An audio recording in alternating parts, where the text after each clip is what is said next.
Hello and welcome to Granada Reports, live with the latest across the Northwest. Hello, thanks for joining us.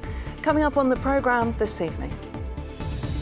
The Cheshire dad still looking for that slam dunk stem cell match to save his life, and the sports team's doing their bit to help.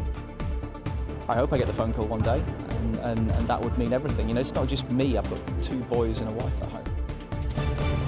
The runner who cheated in the Manchester to Liverpool ultra marathon. She clocked up 35 miles an hour, but was travelling in a car. Go big or go home. The courageous expansion plans of one zoo to help keep the lights on and the animals fed. And despite a cool breeze and some cloud around for the middle part of the day, we saw some decent sunny spells. Similar tomorrow, but how long will it last? All the detail a little later on.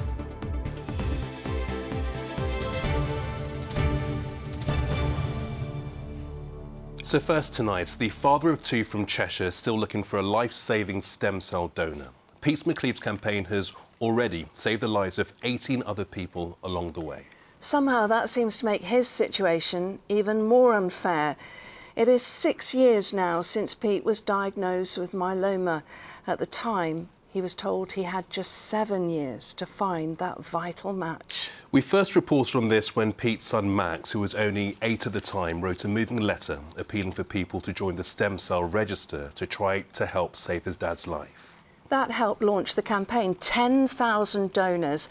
As a result, only this time last year, we were there for that poignant first meeting between an American man and Alex Christopher from Chorley, who'd saved his life. A couple of months ago, Pete launched a new Gob for Good appeal. He wanted saliva from as many people as possible, every donor increasing the chance of finding that crucial match. Well now, that campaign, we're pleased to report, is being backed by both the Cheshire Phoenix basketball team and Chester Rugby Club. Both have been holding mass swab events. And tonight, as Pete faces his critical race against time, he wants to thank each and every one of them. Our correspondent Mel Barham reports.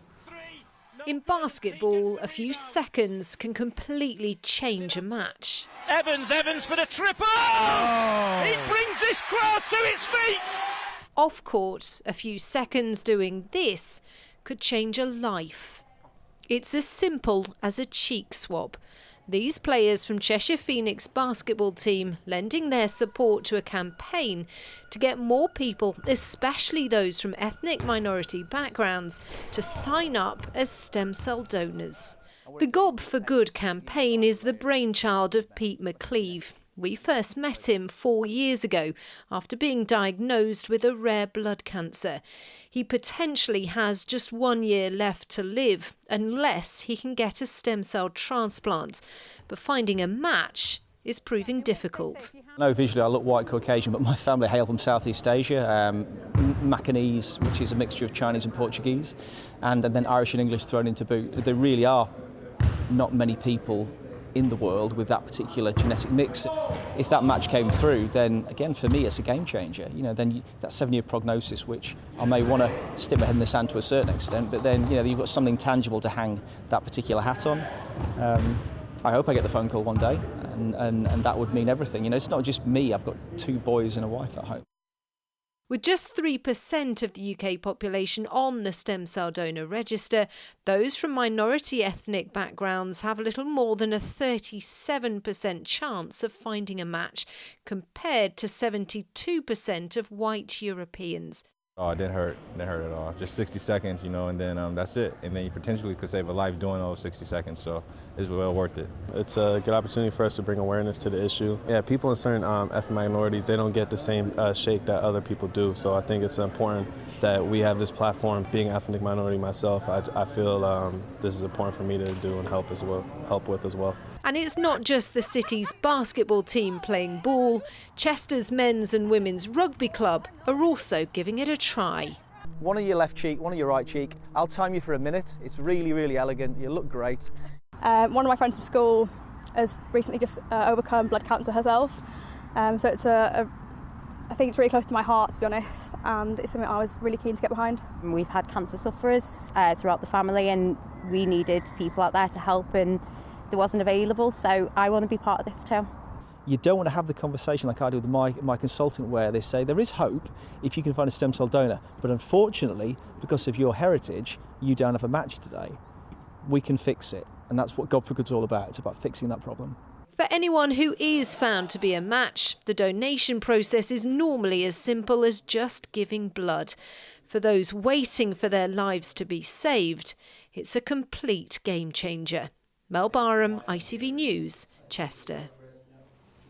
Yeah, well done to both of them. And if you or a sports team that you know is interested in joining in that campaign and joining the stem cell register, all those details of Pete's campaign can be found on our website. You'll find that at itv.com/Granada. In other news today, and police officers on Merseyside will have new powers to stop and search high-risk offenders for weapons. The force is one of 4 across England to take part in the 2-year trial, which starts today. It's aimed at tackling knife crime and serious violence. Jaguar Land Rover has confirmed its Halewood plant on Merseyside will be converted to produce electric vehicles. It is a huge boost to the factory, which assembles the Land Rover Discovery Sport and the Range Rover Evoque. Nearly 4,000 people work there, and Halewood will be the company's first all-electric car plant. The first all-electric model from there will launch in 2025.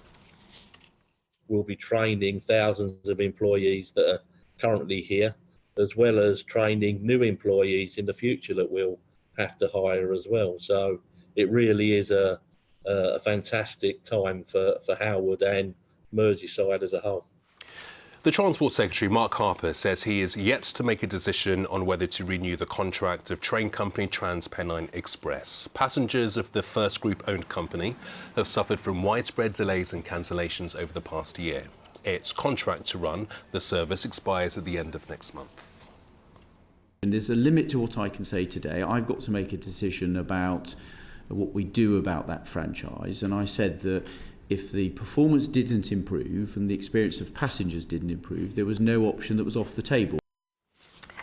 Well, next tonight, the story that's got us all talking, the ultra-marathon runner who has been forced to apologise after it emerged that she cheated by getting into a car. It was a bit of a giveaway when it emerged that she'd run a speed of 35 miles an hour, which is faster than Usain Bolt. Yeah, it then transpired that she had actually travelled 2 miles of this race by car, and it was in the GB Ultras Manchester to Liverpool race. Joasza Zakrzewski claimed to have finished in 3rd place and proudly collected a medal and a trophy. Yeah, so our reporter Claire Hannah has more on this extraordinary story. Claire, how did all this come about? Well, first of all, I just want to explain what the Manchester to Liverpool Ultra is. It actually starts right here at Media City. It's a 50-mile run. It follows the TransPennine Trail, the Manchester Ship Canal, the River Mersey. It's open to seasoned runners, to people, you know, who want to start running ultramarathons, to everybody, really. It's in its 7th year. It happens on Good Friday. 400 people took part this year. One of them was Joasza Zakrzewski. She's a GP. She's an experienced runner. She's even represented Scotland in the Commonwealth Games. Now, she had flown into the UK from Australia the day before this race. As you'd say, she took part and she finished 3rd. But then, this is where it went a bit awry. They looked at the tracking data, you know, the apps that everybody has that tracks where you go, and it showed that she'd actually covered a mile in 1 minute, 40 seconds. That means she'd been running at 35 miles an hour, which is, it's giving it some, isn't it? But to put that into even more context, Usain Bolt at his absolute peak, the fastest he ever reached was 27.3 miles an hour. So, you know, it was a bit sus. They looked into it. She was disqualified. 3rd place was then given to Mel Sykes from Yorkshire. She had finished 4th. But she, you know, she wasn't impressed. She said, it's great news for me, but not good news for sportsmanship. She said, how can you know you've cheated? Cross a line, pick up a medal and pose for photos. She's been really, really vocal on social media, Mel, as well. She's put this on Twitter. She said, you would have to be superwoman to run at that speed.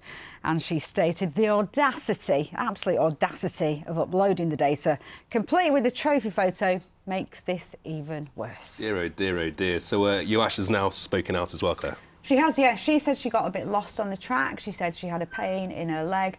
And when she saw one of her friends who offered her a lift to the next checkpoint, she accepted. She said when she got to that checkpoint, she told the marshals, oh, I want to pull out because I've been in the car. She said the marshal said, no, don't, because you will regret it.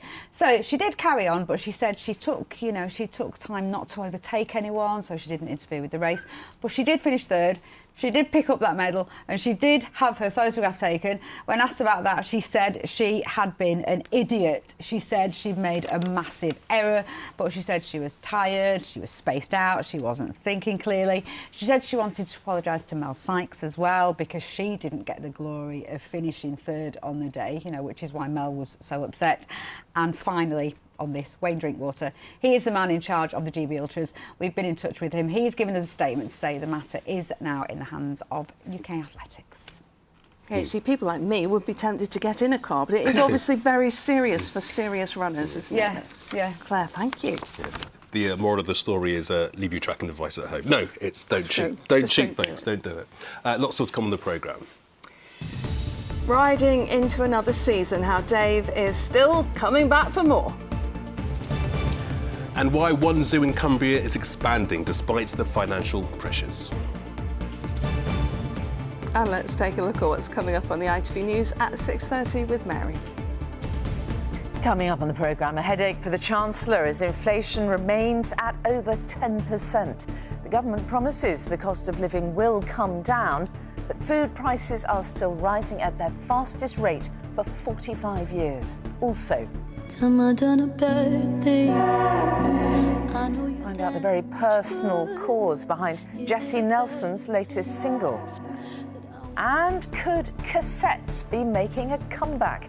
Why sales of tapes are at a 20-year high. Would you join me for those stories and more at 6:30? I've thrown them all away. Time for sport now. And can Manchester City finish the job tonight? Here's Mike. Well, they certainly hope so, but the message from the City camp is it's not over yet. Manchester City can set up a Champions League semi-final against Real Madrid if they can see off Bayern Munich tonight. City will welcome back Phil Foden for the second leg of the quarter-final tie in Germany. The Blues have a 3-0 lead from last week's first leg, but the players and manager insist there is no room for complacency. Still, everything is possible. This competition has something special, and you can get sometimes incredible results that you probably won't believe beforehand. So obviously we take it very serious. We know that we play against one of the best teams in Europe. I've been here in Bayern Munich, and I know the mentality of this club. It's in everywhere. In the Sevenstrasse, is in the skin. And I know what they believe. They can do it. We believe too. Well, next to a dramatic night for Rochdale, who kept their Football League survival hopes alive. They needed to avoid defeat against Tranmere Rovers to prevent their relegation from League Two, and this own goal did not help one bit. Dale trailed 2-0 with 20 minutes left at Scotland, but they aren't giving up their Football League status without a fight and salvaged a 2-2 draw. Ethan Ebanks-Landell with a 93rd minute equaliser. Dale will go again on Saturday. At the other end of the table, Salford City maintained their playoff push with a 2-0 win at home to Hartlepool. And promotion rival Stockport County drew 2-2 at Carlisle. Connor Evans with a late goal for them. Bolton Wanderers remain in the League One playoff spots. They had to settle for a 1-1 draw away at Burton Albion. Burnley must wait just a little bit longer to be crowned championship winners. They drew 2-2 away at Rotherham. Wigan Athletic kept their faint survival hopes alive, courtesy of a 1-0 victory at Stoke City. And Blackpool are sat alongside them in the relegation zone. They were beaten 2-0 by West Brom. Now, it's been a significant day for Rugby League, with clubs backing a major shake-up of the sport.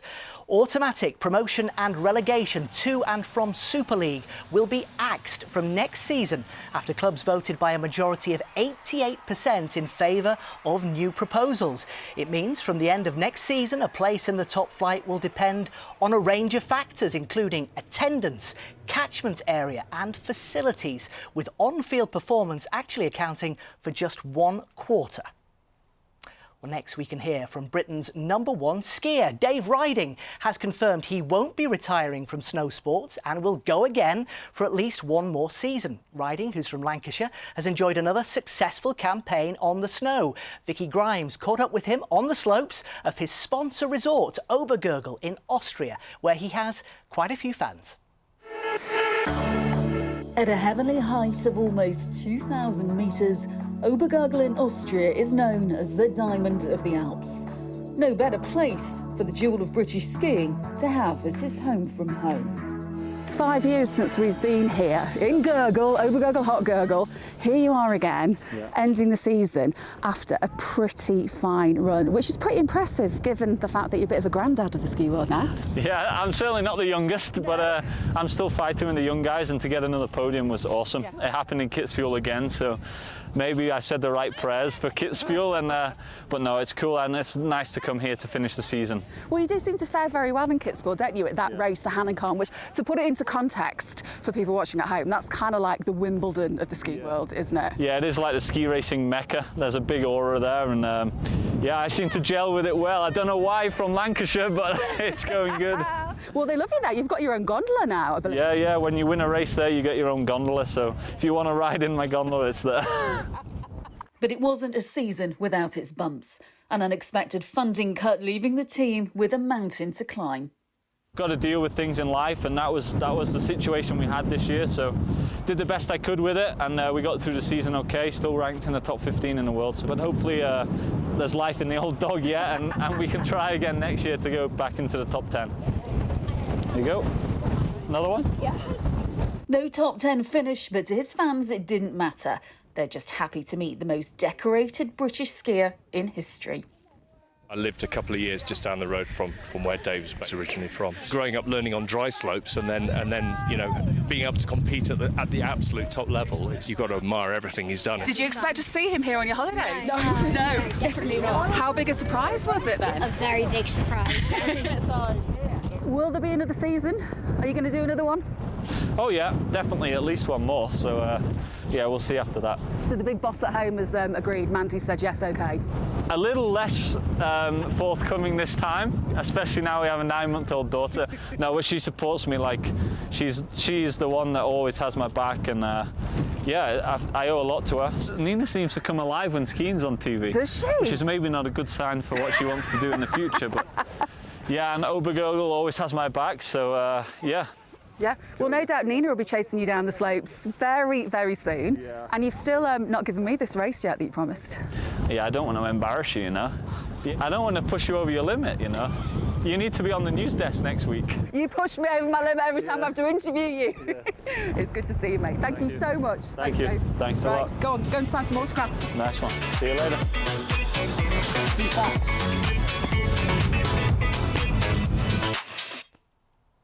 Yeah, Vicky Grimes there with the best job of the year so far. I think we're all agreed, aren't we? Yeah, she should have put her jacket on him so that it looked like she'd done that last bit at the end. What a great report. Hope's little girl was watching as well. I'm sure she was. Thanks, Mike. Now, we are only too aware of all the price rises around us at the moment, but imagine the shopping list when you're trying to run a zoo with hundreds of hungry animals that also need to be kept warm. Yeah, in spite of that daunting shopping list, though, the Lakeland Wildlife Oasis near Millthorpe in Cumbria is expanding, as Paul Crone reports. Hungry mouths to feed isn't just a problem for humans post-pandemic. At the Lakeland Wildlife Oasis near Millthorpe in Cumbria, a Friday big shop simply won't do.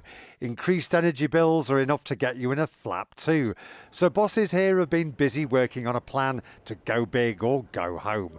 A new car park and more animals is the bold strategy, and that's meant 1 or 2 sleepless nights. I think if I added up the number of hours I had spent tossing and turning, it would, yeah, I would run out of hairs to count them on, never mind fingers and toes. The zoo is determined to increase visitor numbers to keep its head above water. Monkeys are always a surefire winner.